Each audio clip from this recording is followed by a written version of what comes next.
Hi, I'm Bill Osmolsky from the MacIver Institute, and this is your MacIver News Bulletin.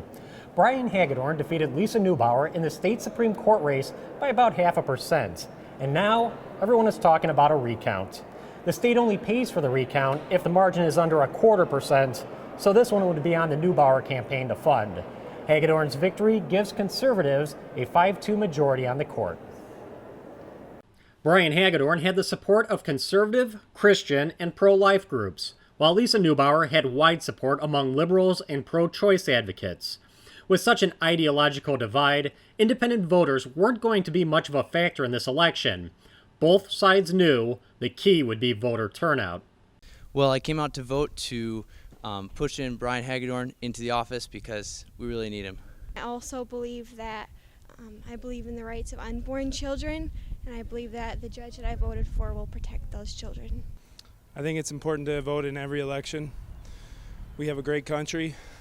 I served in the military, the Marine Corps, for a few years, and I just remember the people that I fought with and why we were there.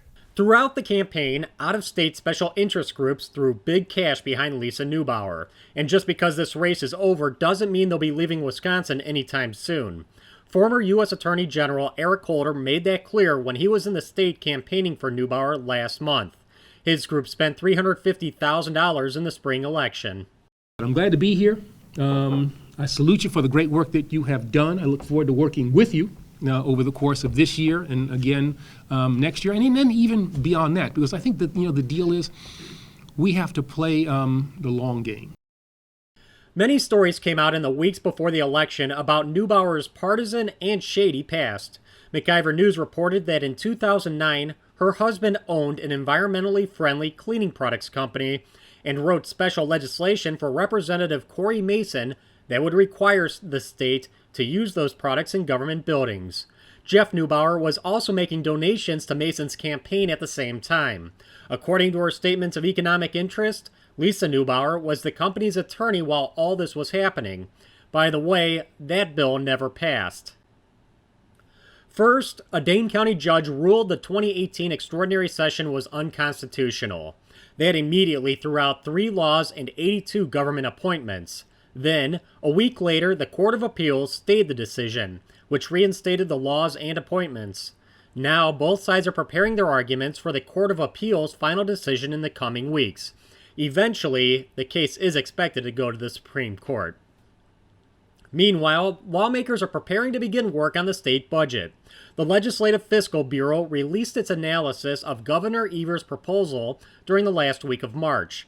Next, state agency heads will brief the legislature's Joint Committee on Finance. That will be followed by public hearings throughout the state.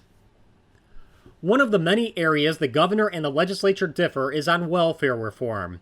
The state currently has work requirements for able-bodied, childless adults who want public assistance.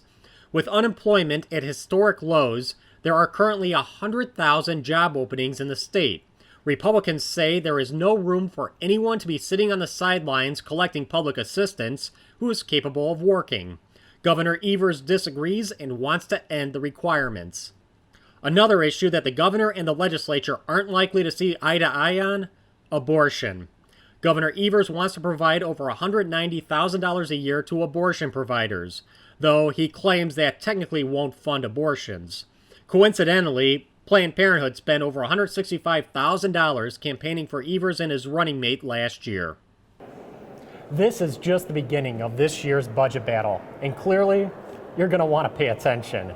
Be sure to check out MacIverInstitute.com for regular updates, or look us up on Facebook, Twitter, and YouTube. For the MacIver Institute, I'm Bill Osmolsky, and this has been your MacIver News Bulletin.